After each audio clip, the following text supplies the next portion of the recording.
Court कौन होता है इस चीज का फैसला करने वाला? तो अब ये जो हाई कोर्ट का बिल है ये बिल्कुल गलत है। हमारी भावनाओं को किसी ने नहीं समझा। लोग कहते हैं कि कानून बन गया या आपको सरकार द्वारा सुविधाएं उपलब्ध कराई जा रही है, तो वो कागजी दस्तावेजों में ही है। इलाहाबाद हाई कोर्ट ने किन्नर समाज को लेकर एक कानूनी तौर पर सख्त फैसला सुना दिया है। बता दें कि लखनऊ खंडपीठ ने ये फैसला सुनाया है किन्नर समाज को लेकर कि कोई भी कानूनी अधिकार नहीं है इसको लेकर कि आप किसी से जबरन शगुन वसूले। जैसे कि हम सब जानते हैं कि कोई भी शुभ कार्य होता है तो हम किन्नर समाज के कुछ लोगों को बुलाते हैं, भेंट स्वरूप उन्हें शगुन देते हैं। शादी हो, ब्याह हो, बच्चा हो, नया कुछ भी ऐसा नया शुभ कार्य हम जब करना चाहते हैं तो हम ऐसा करते हैं ज़्यादातर। लेकिन इस तरीके का फैसला को कैसे लोग समझ पा रहे हैं, उसके लिए आज हमारे साथ चर्चा में मौजूद हैं महामंडलेश्वर स्वामी डॉक्टर वैष्णवी जगदम्बानंदगिरी और ये अंतर्राष्ट्रीय किन्नर अखाड़ा की महामंडलेश्वर हैं। तो मैम, सबसे पहले मैं आपका स्वागत करना चाहूँगी आज की इस चर्चा में। जय श्री महाकाल, ओम नमो नारायण। तो मैम, जो ये फैसला इलाहाबाद हाई कोर्ट ने सुनाया है, इस फैसले को लेकर आपका समाज किस तरीके से, किस नज़रिए से इस फैसले को देख रहा है? देखिए, मैं सर्वप्रथम जो ये फैसला आया है, मैं ये पूछना चाहूँगी कि उस समय पे जब त्रेता युग था, भगवान श्री राम ने जन्म लिया जी।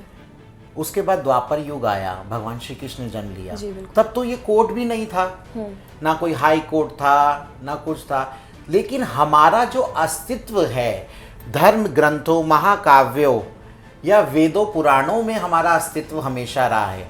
महाभारत के समय पे चाहे वो शिखंडी या फिर ब्रह्मलल्ला स्वरूप हो, चाहे वो मोहिनी अवतार भगवान विष्णु ने लिया हो, या भगवान देवादिदेव महादेव ने स्वयं अर्धनारीश्वर स्वरूप को दर्शाते हुए ये ज्ञान दिया कि स्त्री और पुरुष एक शरीर में भी हो सकते हैं और हम महादेव के प्रमुख गण माने जाते हैं। और किन्नरों को हमेशा उपदेवता की श्रेणी में माना जाता है, देवताओं के बाद और मनुष्यों से ऊपर किन्नरों का स्थान है।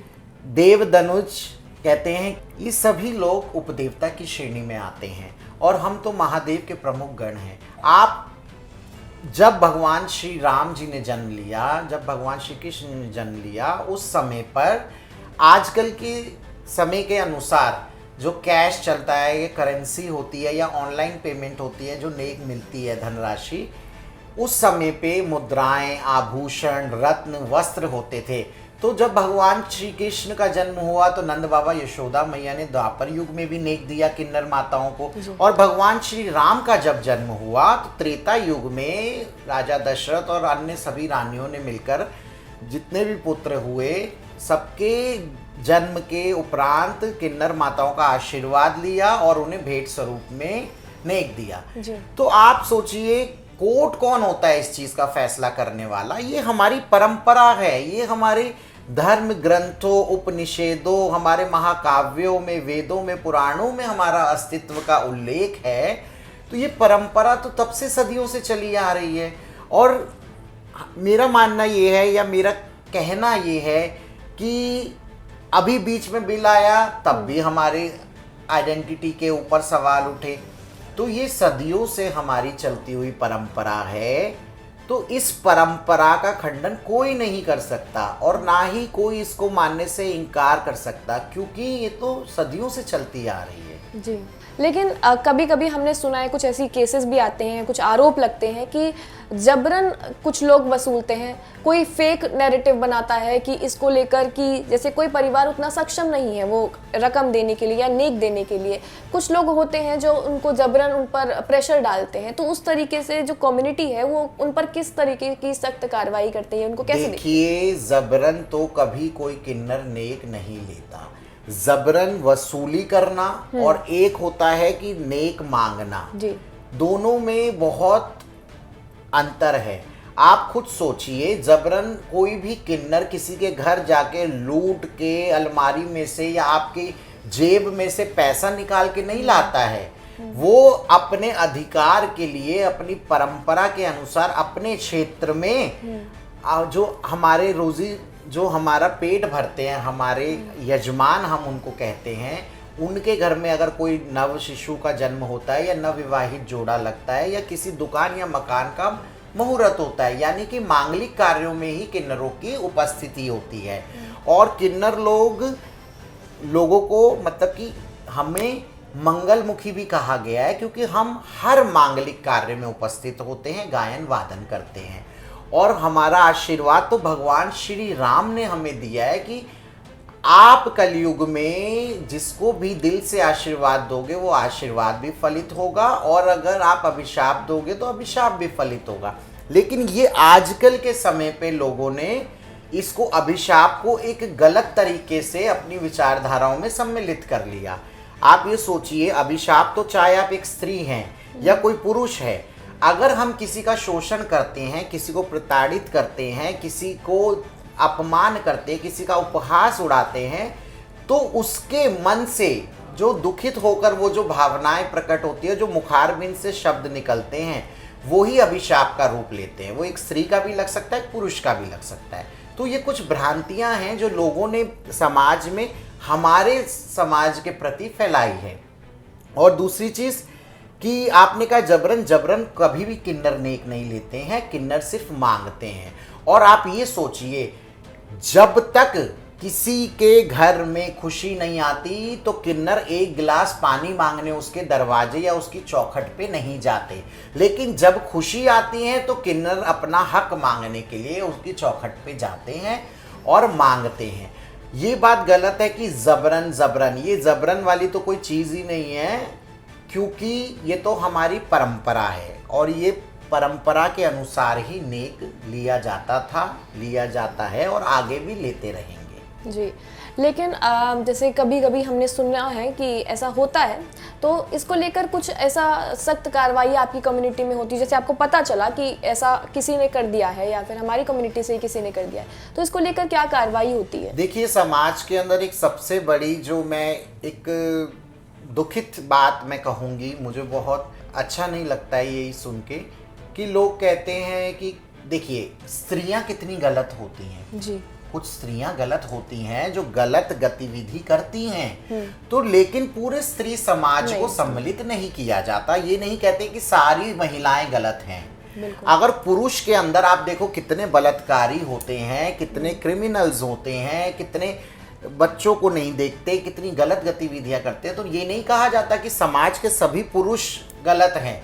लेकिन कुछ चुनिंदा जो गलत गतिविधि किन्नर करते हैं, लेकिन समाज सभी किन्नरों को, उनकी छवि को वो कर लेता है। तो समाज ये कहता है कि किन्नर होते ही ऐसे हैं, किन्नर होते ही ऐसे, तो ऐसा नहीं है। किन्नरों के आज हम धर्म की गद्दी पे विराजमान होकर अपने सत्य सनातन धर्म की ध्वजा को लहरा रहे हैं और हम साथ ही साथ समाज सेवा कर रहे हैं। पहले किन्नर लोग शुरू से करते थे समाज सेवा, लेकिन गुप्त रूप से करते थे। लेकिन आजकल सोशल मीडिया है, आजकल जब तक कहते हैं कि बच्चा अगर रोता नहीं है तो उसकी माँ भी उसको दूध नहीं पिलाती है, उसको अपनी भूख का एहसास दिलाने के लिए रोना पड़ता है, तो पता लगता है कि इसको भूख लगी होगी तो इसको दूध पिलाती है माँ। तो ऐसे ही हम लोग भी पहले नहीं करते थे, जो करते थे वो गुप्त रूप से करते थे। पर आज हमें भी एक समाज में उजागर होते हुए सोशल मीडिया के माध्यम से, वीडियोस और सारी चीज़ें मीडिया के माध्यम से पता लगता है कि किन्नर समाज भी सनातन धर्म में कितना कार्य कर रहा है, लोगों को कैसे मोटिवेट कर रहा है, ये लोग कैसे धर्म के क्षेत्र में, और जो नेक हमें हमारे यजमान देते हैं उन्हीं धनराशि से हम आश्रम, मंदिर या किसी गरीब जोड़े का विवाह कराना, सामूहिक कन्याओं का विवाह कराना हम लोग करते हैं। लेकिन फिर भी ये कहा जाता है कि जबरन वसूली, तो मैं इसका विरोध करूंगी। कोई जबरन वसूली नहीं होती। कोई आपके माथे पे बंदूक रख के किन्नर लोग नहीं लेकर जाते हैं। हाँ, कुछ लोग जैसे आपने कहा गलत, देखिए हर समाज में पांचों उंगलियां एक जैसी नहीं होती। मैं कहती हूँ कुछ गलतियां अगर किन्नर करते भी हैं तो उसमें जब हमारे अंदर, हमारे समाज में गुरु शिष्य परंपरा जो होती है वो मुख्य रूप से होती है। आपकी गुरु है, गुरु के बाद शिष्य है, फिर उनके शिष्य, फिर उनके शिष्य, तो गुरु शिष्य परंपरा चलती आती है। और वही क्षेत्र जो होता है हमारा, जो हमारी गद्दी होती है, वो गद्दी शिष्यों के बाद वो लोग संभालते हैं।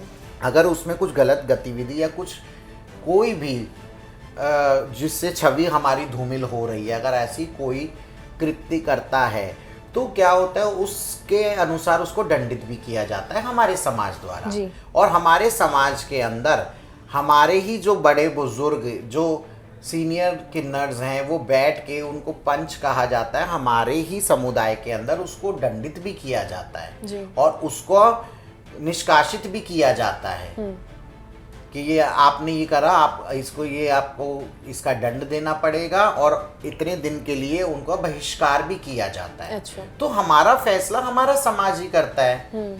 तो आप खुद सोचिए ना कि कुछ गलत अगर है तो उसके लिए कानून है, बिल्कुल। उसके लिए प्रशासन है, प्रशासन तो सबके लिए समान है।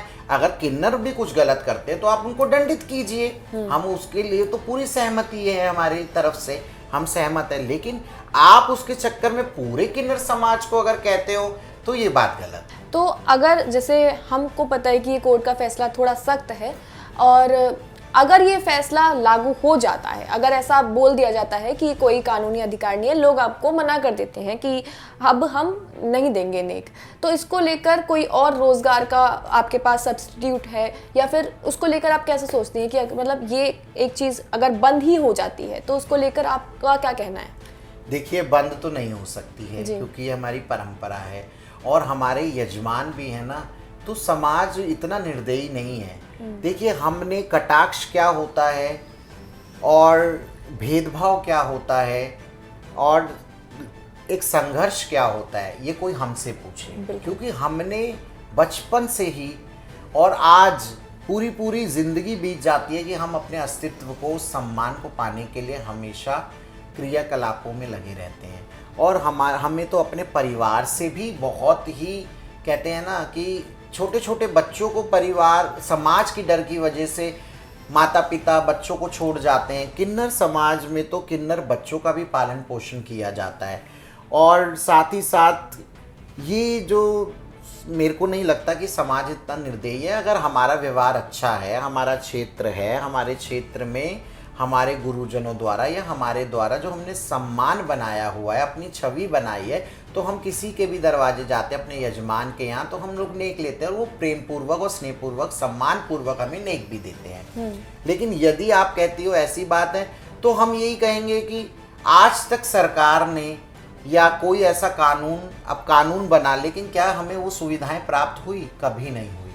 क्योंकि लोग कहते हैं कि कानून बन गया या आपको सरकार द्वारा सुविधाएं उपलब्ध कराई जा रही है, तो बस वो कागजी दस्तावेजों में ही है। जब हमें नालसा जजमेंट आया 2024 के अंदर, हमें तृतीय लिंग का अधिकार मिला, कॉलम आया कि हम अपने उसके अंदर तृतीय लिंग हम अपने आप को स्वयं निर्धारित कर सकते हैं। लेकिन आज भी लोगों के अंदर वो कागजी दस्तावेज तो आया, लेकिन वातावरण वैसा नहीं बना। आज भी लोगों के अंदर वो भेदभाव, वो कटाक्ष और वो उपहास बनाने की मानसिकता है, जिसको बदलाव आने की जरूरत है। आप किन्नरों को कह रहे हो कि नेक बंद कराओ, तो इससे अच्छा आप ये कराओ ना, लोगों के अंदर जागरूकता फैलाओ, लोगों के अंदर ऐसे संदेश दो या ऐसा कानून बनाओ कि अगर कोई हमारे समाज में कितने लोगों का शोषण होता है या हमें कितनी लोगों का कहते कटाक्ष सहन करना पड़ता है, तो उस चीज़ के लिए कार्य करे सरकार तो ज़्यादा अच्छी है, ना कि ये बधाई के लिए। तो परंपरा है, इसको कोई नहीं ख़त्म कर सकता। मेरा दूसरा सवाल आपसे यही था कि सरकार ने मतलब ट्रांसजेंडर राइट्स प्रोटेक्शन 2019 का जो एक्ट है, उसके तहत ज़मीनी स्तर पर आपको कितनी सुविधाएं मिल रही हैं और कितनों से आपको वंचित रखा जा रहा है, उसके ऊपर आप क्या कहना चाहती हैं? देखिए, सुविधाएं हैं, सुविधाएं तो अभी ढंग से पूर्ण रूप से कोई भी हमें उपलब्ध नहीं हुई। कोई हमारे लिए कोई गृह या हाउसिंग की कोई फैसिलिटी हमें नहीं मिली है। आज भी किन्नर लोगों को अगर रेंट पे रहने के लिए भी कोई हाउस ढूंढना पड़ता है तो उसमें भी लोगों के अंदर इतनी क्रिटिसिज्म है, इतना डिस्क्रिमिनेशन है कि वो मतलब कि किन्नर सुनते ही नहीं देते हैं कई लोग। और सरकार द्वारा जो सुविधाएं हैं उसमें बहुत ही कहते हैं ना कि एकदम बहुत स्लो प्रोसेस, जैसे अगर चिकित्सा के अंदर भी अगर हम देखते हैं कुछ सुविधाएं दी गई है हम लोगों के लिए, तो उसमें भी बहुत स्लो प्रोसेस है। तो अभी सरकार को और ज़्यादा सक्रिय होना चाहिए हमारे समाज के प्रति कि जो सुविधाएं या जो भी आपने जैसा कहा कि जो एक्ट हमारा आया 2019 में, तो उस एक्ट के अंदर वो नालसा जजमेंट के आधार पर एक्ट बना, transgender persons protection of rights act 2019। तो उसके अंदर हमारा एक सेल्फ हमें आइडेंटिफिकेशन का एक राइट था कि हमारे खुद के हमारा क्या जेंडर है हम उसको निर्धारित कर सकते हैं। लेकिन अभी जो अमेंडमेंट बिल आया है ट्रांसजेंडर पर्सन्स, उसके अंदर 2026 का जो ये अमेंडमेंट आया है, इसके अंदर तो हमारी स्वयं की हमारी जो आइडेंटिफिकेशन है उसी के ऊपर सरकार ने सवाल उठा दिए और कह रहे अब आपको एक जांच होगी, एक मेडिकल बोर्ड बनेगा, आप सिस्टम तय करेगा कि हमारा क्या जेंडर है। तो आप ये सोचिए कि कभी भी मेडिकल फील्ड में मैंने तो नहीं सुना कि कोई भी ट्रांसजेंडर्स को लेके कोई भी टॉपिक रहा हो या कोई भी ऐसा कोई सब्जेक्ट रहा हो या कोई भी ऐसा पूर्ण रूप से ज्ञान हो। तो फिर भी सरकार अमेंडमेंट ला रही है तो हमें उसके अंदर भी बहुत सारी ऐसी चीज़ें हैं कि जिससे हम लोगों की छवि को या हम लोगों को बहुत तरीके से हमारी भावनाओं के साथ खेला जा रहा है। तो अब ये जो हाई कोर्ट का बिल है ये बिल्कुल गलत है, ऐसा कुछ नहीं है, हम तो यही कहना चाहेंगे। एक आखिरी सवाल मेरा ये होगा कि अगर आपको एक मौका मिलता है दुनिया में या फिर देश में कोई एक बदलाव लाने का, तो वो बदलाव आपका क्या होगा? आप किस तरह से वो बदलाव लाना चाहेंगी? मैं तो ये बदलाव लाना चाहूँगी कि जिस तरीके से एक पुरुष और एक स्त्री अपने परिवार में अपने बचपन को, अपनी जवानी को और अपने कहते हैं यौवन अवस्था में एकदम स्वतंत्रता के साथ जीता है, उसे वो प्रेम मिलता है, स्नेह मिलता है, सम्मान मिलता है, ऐसे ही हम लोगों को मिलना चाहिए। और अगर कोई बच्चा, किन्नर बच्चा अगर पैदा होता है, जो चाहे वो एक ट्रांसजेंडर्स हो या वो LGBTQIA+ कम्युनिटी का कोई भी उसके अंदर अगर वो आता है, तो उस बच्चे को सम्मान भी मिले और उसके माता पिता उसका पालन पोषण एक साधारण तौर पे ही करे जैसे अन्य बच्चों का होता है, ताकि हम लोगों से हमारा बचपन ना छीना जाए। और हमारी शिक्षा का जो अभाव रहता है, बहुत सी शिक्षा का अभाव इसीलिए रहता है क्योंकि परिवार से दूरी हो जाती है, स्ट्रगल लाइफ में हो जाता है। तो ये सब चीज़ें रहे तो उनका भली भांति पालन पोषण हो, उनको शिक्षा प्रदान की जाए और उनको भी अधिकार हो, वो अपनी स्वतंत्रता के साथ जो चाहते हैं उस क्षेत्र में बढ़कर सफलता प्राप्त कर सकें। एक मेरी क्यूरियोसिटी थी कि मतलब आपकी लाइफ में ऐसी कौन सी प्रॉब्लम्स और मतलब जो दुविधाएं आई हैं, सुविधाएं आपको नहीं मिली है, वो आप अगर पर्सनल लाइफ से अपना कुछ बताना देखिए, मैं ये बताना चाहूँगी कि हमारी भावनाओं को किसी ने नहीं समझा। एक सबसे बड़ा प्रश्न चिन्ह हम लोगों के समाज में, बच्चों में, हम जब जन्म लेते हैं तो रहता है, सबसे पहले तो यही प्रश्न रहता है कि हम है क्या, लोग हमें क्यों इतना कटाक्ष भरी नज़रों से देखते हैं, लोगों का जो दृष्टिकोण है हमें लेकर इतना भेदभाव क्यों है। हम भी तो इंसान हैं, हमने भी तो जन्म एक माँ की कोख से ही लिया है जैसे अन्य बच्चे लेते हैं जन्म।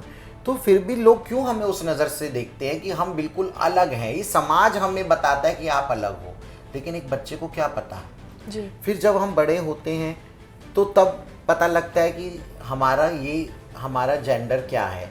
हम लोग अगर जेंडर डिस्फोरिया से ग्रसित है या हम LGBTQIA+ कम्युनिटी के अंदर अगर आते हैं तो लोगों को वो एक्सेप्ट करना चाहिए। और मेरे को यही दुख है कि मेरे को अपने परिवार, अपने रिश्तेदार, अपने ही लोगों के अंदर मुझे अपनी ही पहचान को साबित करने के लिए बहुत संघर्ष करना पड़ा। उन्होंने ही नहीं जाना कि मेरी क्या भावनाएं हैं या मैं क्या हूँ। कई लोग बायोलॉजिकली आपको जज कर लेते हैं, लेकिन आप ये नहीं देखते। पर ऐसा नहीं है, हमारा बहुत कहते हैं ना कि संवेदनशील है हमारा विषय। हम लोग जेंडर डिस्फोरिया से ग्रसित होते हैं तो आप हमारी सेक्सुअलिटी के अकॉर्डिंग हमारे जेंडर को डिसाइड नहीं कर सकते। बिल्कुल। तो ये बहुत सारी ऐसी बातें हैं कि जिसको समाज को समझना चाहिए और फिर समाज को हमें सम्मान भी देना चाहिए जी। एक बच्चा जो छोटा होता है वो वहाँ तक कैसे पहुँच पाता है? अगर उसको मतलब उनके परिवार में से किसी एक को तो पता होता है, वो वहाँ तक कैसे पहुँचता है? जैसे किन्नर समाज कम्युनिटी के अंदर उसको इन्वॉल्व करना है तो वो कैसे हो पाता है? प्रोसेस क्या होता है? देखिए, कोई प्रोसेस नहीं होता। जिसके परिवार ने उसका त्याग कर दिया हो और जिसको पता हो कि मैं अकेला हूँ, लेकिन अगर उसको उसी के जैसे लोग मिल जाए तो वो उसमें कंफर्ट जोन मिल जाता है उसको। तो अगर वो समाज में ही रहता है तो अपनी इच्छाओं को, अपनी वेशभूषा को, अपनी जो भी उसकी गतिविधियां हैं उनके साथ कंफर्टेबल फील करता है और फिर वो उसका पालन पोषण किन्नरों द्वारा होता है, तो फिर उसके बाद वो अपनी जो भी पारंपरिक व्यवसाय है, या आजकल तो ये तो आपकी मर्जी है कि अगर आप पारंपरिक व्यवसाय अगर नेक लेना चाहे तो आप बधाई का कार्य कर सकते हैं, नहीं तो आप अपनी शिक्षा ग्रहण करके आप सफलता किसी भी अन्य क्षेत्र में आप कुछ भी कर सकते हैं। जैसे राजनीति क्षेत्र में है लोग, शिक्षा के क्षेत्र में लोग हैं, चिकित्सा के क्षेत्र में लोग हैं, मॉडलिंग में है, मेकअप आर्टिस्ट हैं, कितने सारे लोग हैं। तो आप अपनी इच्छा के अनुसार आप कर सकते हो। और अब तो हम भी समाज में आगे आ रहे हैं, लेकिन फिर भी पता नहीं ये बिल, ये कोर्ट का फैसला या कोर्ट का कानून, ये सब चीज़ें क्यों हमारे समाज को ही हमेशा क्यों उस चीज़ के लिए ब्लेम किया जाता है, देखा जाता है, या हमें ही हमारी छवि को क्यों धूमिल किया जाता है। बिल्कुल समाज में और लोग हैं, रेपिस्ट इतने घूम रहे हैं जो गलत छोटे छोटे बच्चों को नहीं देखते हैं, उनकी उम्र नहीं देख रहे हैं, अपने ही रिश्तेदार अपने ही घरों में परिवार के अंदर ऐसी गलत गतिविधियां करते हैं, तो उसके लिए क्यों नहीं ये बोलते हैं। अभी ये न्याय की बात हुई, आप खुद सोचो बंगाल में जो हुआ डॉक्टर लड़की का रेप, उसके लिए आज भी उसको न्याय नहीं मिला। बहुत से ऐसे केस है जिनको नहीं न्याय मिलता है। तो जो इंस्टेंट एक्शन लेना चाहिए उसमें तो नहीं कोई सोचता है, लेकिन किन्नरों को पता नहीं क्या लेकर सारी किन्नरों के ऊपर ही पूरा कहते हैं कि सारा बुराई का टोकरा हमारे ऊपर, कि हर तरीके से किन्नर समाज ही गलत है। पर ऐसा नहीं है। किन्नरों को समझो, हमारी भावनाएं, हमारी आंतरिक रूप से हमारा दुख है, सुख है, इसको जब तक आप हमसे वार्तालाप नहीं करेंगे आपको नहीं पता लगेगा। वी कांट जज a book by its cover, कहते हैं ना कि हम बुक के कवर को देख के उसको जज नहीं कर सकते, उसके लिए उस बुक को पढ़ना पड़ता है। तो ऐसे ही हमें हमारे कुछ गलत जो लोग होते हैं उनको देख के पूरे समाज को, छवि को धूमिल नहीं करना चाहिए। ये देखना चाहिए कि इसमें हम जैसे लोग भी हैं जो अच्छा कार्य कर रहे हैं। आज तक हमारा कभी यजमान से हमने कोई लड़ाई झगड़ा या कोई ऐसे तरीके का कोई भी हमारी गतिविधि नहीं रही है। और कुछ बार ऐसा होता है, देखिए मैं आपको एक चीज़ और क्लियर करना चाहूँगी कि कई जगह पे क्या होता है कि एक पक्ष को ही देखा जाता है। अगर किसी यजमान ने हमारे साथ बदतमीजी कर दी या उसने हमें अपशब्द बोल दिए तो उसको कोई नहीं देखेगा समाज में, लेकिन अगर किन्नर अगर अपने उसके लिए अगेंस्ट अगर कोई एक्शन लेता है तो उसकी गतिविधियों को हर कोई नोटिस कर लेता है, वीडियोस बना लेते हैं, किन्नरों ने ये करा, किन्नरों ने लड़ाई करी, किन्नरों ने गाली गलौज करी, किन्नरों ने जबरन मांगा, किन्नरों ने वस्त्र उतारे। लेकिन आपने क्या किया वो भी तो देखना चाहिए, दोनों पक्ष को देखना चाहिए। मैं भी अपने के पारंपरिक व्यवसाय में मैंने भी कितने साल तक बधाई का कार्य किया, लेकिन मैंने कभी भी किसी का दिल नहीं दुखाया और मेरे को यजमान ने सम्मान पूर्वक नहीं दिया। लेकिन कई बार ऐसा भी मेरे साथ हुआ कि सामने से यजमान हमारे साथ दुर्व्यवहार करते हैं, तो लेकिन लोग किन्नरों को ही गलत मानते हैं।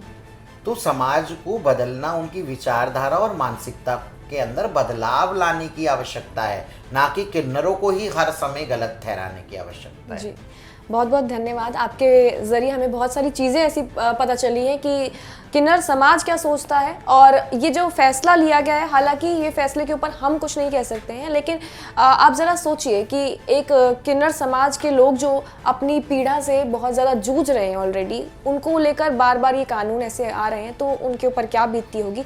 हमें बहुत सारी जानकारी मिली। बहुत बहुत धन्यवाद मैम आपका हमारी इस चर्चा में जुड़ने के लिए, और बहुत सारी ऐसी चीज़ें हमें पता चली जो शायद लोगों तक नहीं पहुँच पाती होंगी। तो बहुत बहुत धन्यवाद। बाकी के लिए ऐसी तमाम चर्चाओं के लिए बने रहें हमारे साथ जी न्यूज़ के साथ, और देखते रहें जी न्यूज़ का ये डिजिटल प्लेटफॉर्म। नमस्कार।